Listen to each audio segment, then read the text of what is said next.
teman-teman, kenalin nama aku Livia. Aku adalah alumni penerima beasiswa LPDP di jalur Afirmasi Prasejahtera. Dan saat itu aku menempuh studi di luar negeri, jadi University of York, United Kingdom. Nah, jurusan aku saat itu adalah English Literary Studies atau Sastra Inggris. Dan kali ini aku akan share bagaimana sih apa aja yang kamu harus siapkan ya in terms of tabungan untuk bisa nanti kuliah di luar negeri walaupun dapat beasiswa. Karena aku juga udah share hal itu di video aku yang ini, so stay tune, jangan sampai lupa ya nonton video ini.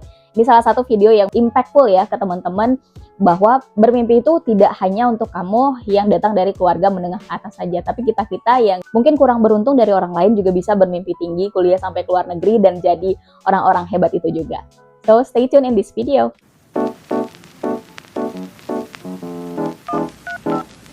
Tanpa lama-lama, persiapan biaya kuliah S2. Jadi, aku cuman ngebaginya menjadi 2 aja ya, waktu sebelum dapat LPDP.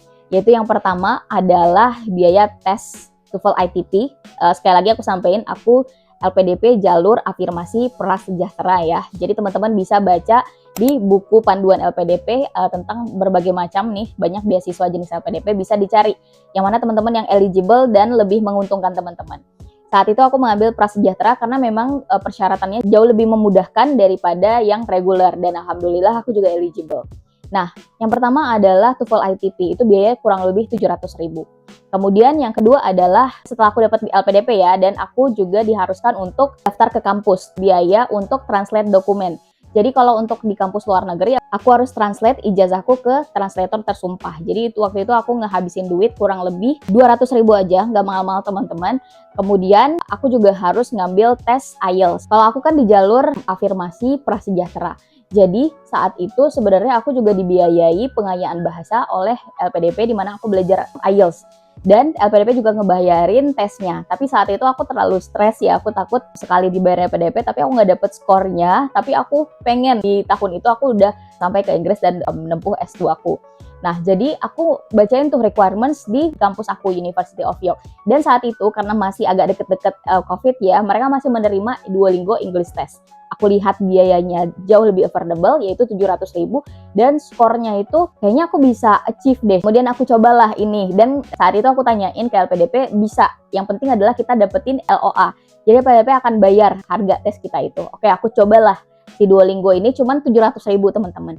Kemudian in the first run, aku nggak dapet skor yang aku inginkan. Karena waktu itu aku belajar kurang lebih cuma 1 minggu. Tapi aku udah belajar IELTS di UGM waktu itu ya, yang di biaya PDP itu kurang lebih 2 bulan, mau 3 bulan.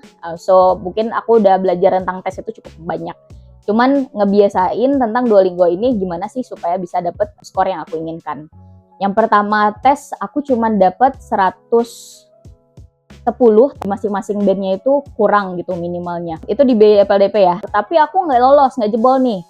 Kemudian aku tes lagi. Nah, tes lagi ini aku bayar sendiri. Jadi 700.000. Jadi kurang lebih persiapan di awal sampai aku dapet LOA, dan LOA itu adalah Letter of Acceptance atau diterima di universitas, itu aku cuman ngabisin kurang lebih 1,6 juta. Jadi make sure teman-teman ada tabungan itu. Karena aku bilang tadi aku buru-buru pengen ngejar intake, jadi beberapa ya, pengajuan itu aku lakukannya reimbursement sistemnya. Jadi pakai duitku sendiri karena aku ngejar intake saat itu 2022. Udah bisa sampai ke Inggris, udah bisa nempuh S2 gitu. Jadi aku harus reimbursement, aku harus pakai duit tabunganku sendiri. Yaitu pertama untuk visa dan health insurance ke UK itu kurang lebih aku ngabisin 20 juta. Nah, 20 juta rupiah ya. Itu pakai duitku dulu, duit tabunganku. Ini bisa banget direimburse ke LPDP. Kalau teman-teman intake-nya masih lama, nggak buru-buru kayak aku, itu bisa dulu ngajuin ke LPDP, jadi 20 jutanya nggak usah dari uang tabungan teman-teman.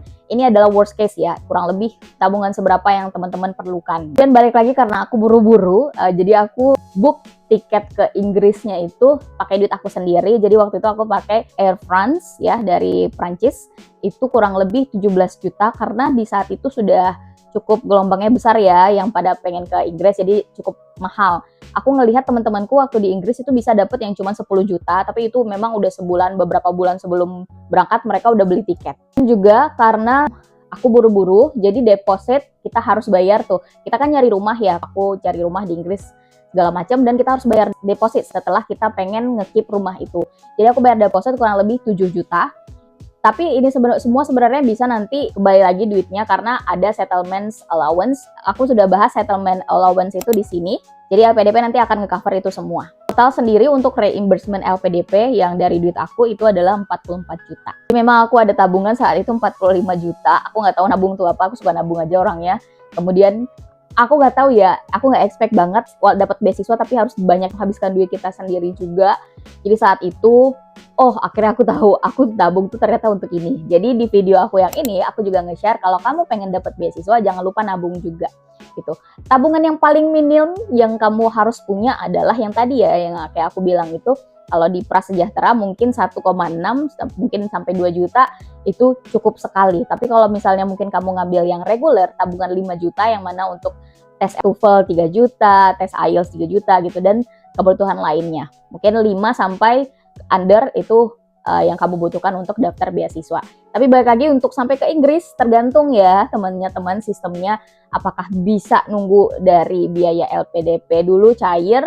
Kalau bisa itu nggak perlu duit sama sekali. Tapi kalau misalnya nggak bisa kayak aku buru-buru harus ada tabungan yang agak lebih, mungkin tabungan 45 juta itu cukup ya.